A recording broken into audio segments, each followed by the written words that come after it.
Hey everybody, this is Claire, and this is Small Joyful Things.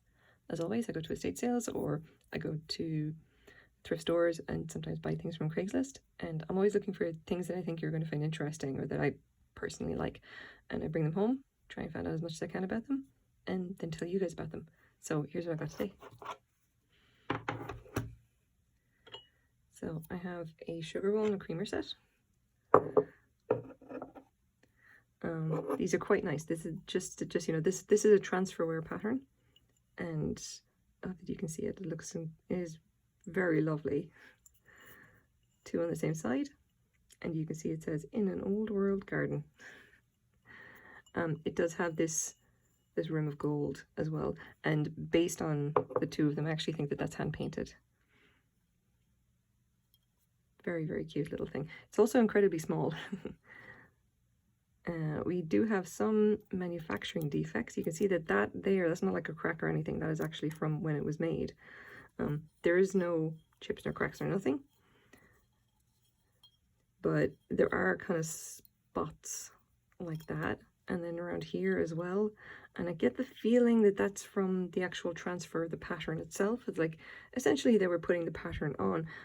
Transferware in pottery like this, what they do is that they have the actual piece itself, and they have a piece of paper that has like this pattern on it but reversed, and they literally just slap it on, put it down, and then glaze over it, and there you go, get a transfer pattern.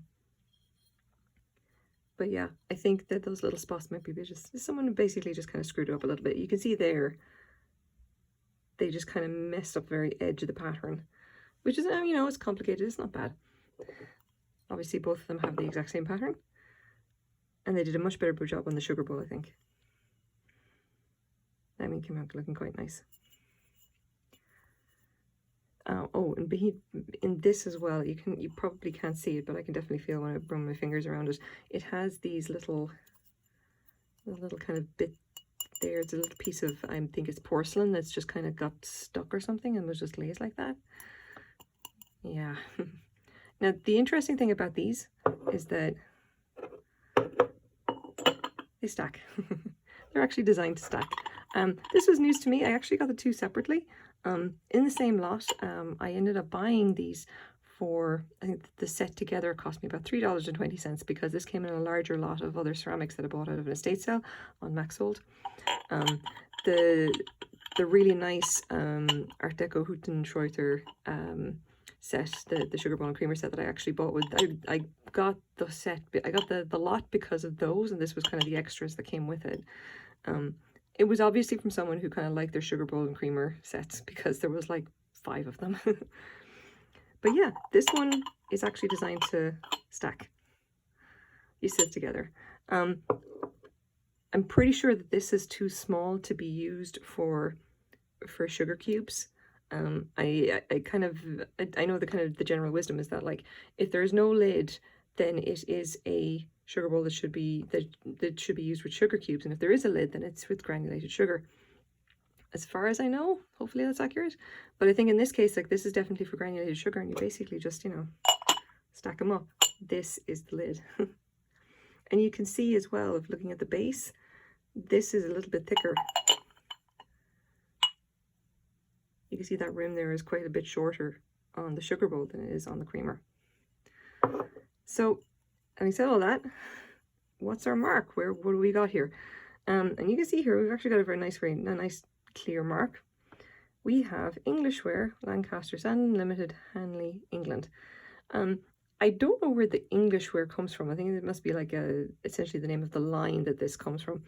You know, obviously they have England, so, you know, they didn't actually have to repeat themselves. So I'm assuming that's actually the name of the form or something like that.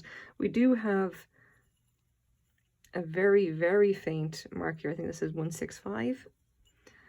And the same here, 165.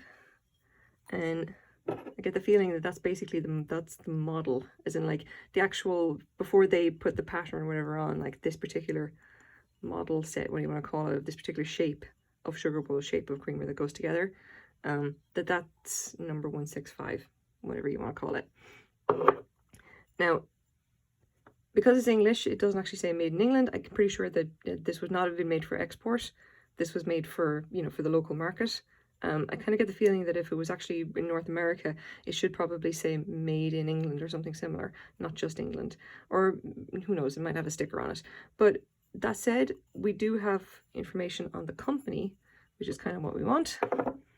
I'll just pop that over there. I did not know that they stacked, by the way. When I got them together, I thought, oh, that's kind of nice. Oh, I wish there was a lid. Why isn't there a lid? It kind of looks, it's so small. Maybe it should have a lid. And then I looked at some pictures online, and I saw the way that they were listed there as stacking. And I thought, oh, that makes far more sense, especially when you look at the size of the lip on that. And it does look very pleasant when you see them stacking up. Like, it makes the sugar bowl look much bigger than the creamer, and it's not actually bigger. But anyway, let's take a quick look. So first of all, what do we know about Lancaster? Because that is the main name showing up here, Lancaster Sandland. Who's Lancaster? So here we are back in Stoke-on-Trent, in the potteries, in Staffordshire, in a place in England basically that was known for their ceramics for something like 200 or 300 years. And this is one of the older firms that we've got here. Started off Lancaster and Sons, established in the very end of the 19th century, and went for up to 1944. So what do we think? Is this that? And I'm afraid not, because it doesn't say Lancaster and Sons, it just says Lancaster Sandland. Maybe we've got more information. But anyway, formerly Lancaster and Barker, blah, blah, blah. When the partnership was dissolved in 1889, the business was continued by Frederick John Lancaster. This is another one of these firms that's basically been around forever in various iterations and just continued on. Now, let's continue. One thing that I liked when I was looking at some of these is that, first of all, we've got a lot of information about the different forms and everything, especially the potteries.org. This website is a fantastic reference for Staffordshire pottery, especially if you've got like older pieces and you just want to try and find out something about them. If it's made like in this area in the potteries, like in England, this is the site you need to go and look at. But if we take a look down here, this is the bit that I found quite nice, because that kind of transferware kind of thing going on, it looks like it's got a lot of the same kind of, it's got like a similar design choice as this. I don't know if it's actually, like, it's not going to be exactly the same. That's not a thing. It's just like, it's got similar kind of design origins. And a lot of the stuff that they did was incredibly pretty.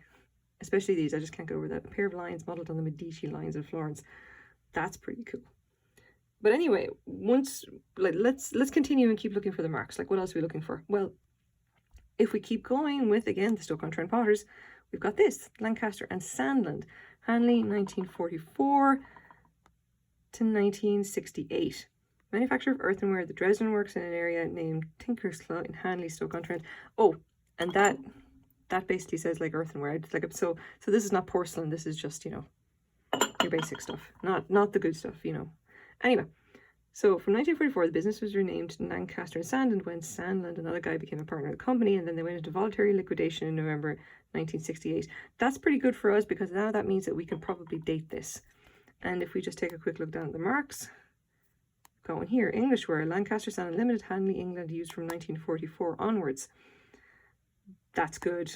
Excellent. That looks just like what we've got here. Almost exactly the same, in fact.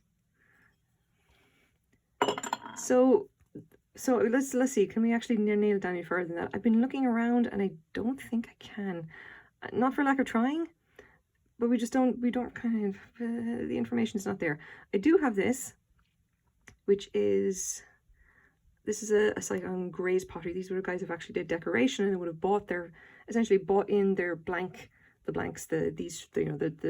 whites or whatever you want to call them, decorated them and then sold them on. Now, it's got some tidbits of information here, because they would have bought from Lancaster Sandland and Hanley in 1944 to 1968. And the information we've got here is, during and post Second World War, the British government introduced regulations regarding prices that could be charged for decorated pottery. Manufacturers were obliged to add a letter or letters to their back stamps to indicate the regulation group in which they had been placed. For Lancaster and Lancaster Sandland, it was singular A under both the 1942 and 1940 ground groupings. This helps in dating pots of the periods. Now, it doesn't actually sound like it might help us, but I think it does, because we've got here Lancaster and Sandland marks of the 1940s and 1950s, and you can see that this one here is exactly that. Now, that said, we don't have a letter A anywhere on this. Like, we just don't. I don't know what that is. It is a letter, but I don't think it's the letter A. So that means it's probably not going to be from the 1940s. You can see as well, it's like a P there. And I can't find a reference to that. So kind of overall, I'm going to say this is probably still an older one. I'm going to say it's probably the 1950s. It kind of seems about right, especially if I'm looking at kind of the style. Like, this seems kind of like your 1950s kind of vibe going on. It's definitely cute, you know. I think it's about right. It's very kind of like, you know, cottage core, whatever, or cottage chic, farmhouse chic, whatever you want to call it. So I'm thinking 1950s. Now, having said it as well, the interesting thing about this is Lancaster and Sandland actually did this stuff out of the Dresden works in Hanley. And there's some very cool information here about this actual works itself. And it has been around since the middle of the 19th century. There has been a pottery works here, like, for all of this time. It's really kind of cool. Now, Lancaster and, you know, what Lancaster eventually became was occupying this particular pottery works since like the late 19th century, and it looks like there wasn't anything past 1968, but that is a very long time for a single pottery works to be in operation. It's amazing. But it's all here. It's all kind of interesting. It's really nice to kind of see the actual maps and layout of this whole area, because Staffordshire and Stoke-on-Trent and all the potteries it was such a huge thing. And it would be really cool to someday kind of go to Stoke-on-Trent and go around all these areas and see the old pottery works. I think that would be incredibly cool. Like, look at that. That's a not getting the camera. This is a 1977 Ordnance Survey map of the Tinkerslough area of Hanley showing the Dresden works. That's amazing. Nice, like, interesting piece of history. I really like that a lot. So anyway, now the big question is what are these kind of worth? Bearing in mind that I bought it for $3.20. Unfortunately, probably not a whole hell of a lot. It's pretty. It's definitely got style to it, and if you're into this kind of thing, I'm pretty sure that, you know, you're gonna love it. It's just that these don't sell for like hundreds of dollars or anything like that. I would say that they're probably worth maybe $20 to $30 at most, and that's really just based on the fact that they're in really nice condition. Like, obviously no chips, no cracks, no nothing, and they're probably from the 1950s, so, you know, reasonably old. I really do like the colors on it though. It's cute in an old world garden, Victorian style kind of revival, I guess. So anyway, here we go. I wish I could turn it up to actually show you guys that on the. Can I? Okay, yeah. Don't move. Okay, this is my small joy for the day. I hope you guys like it too. Thanks very much for watching. Bye bye.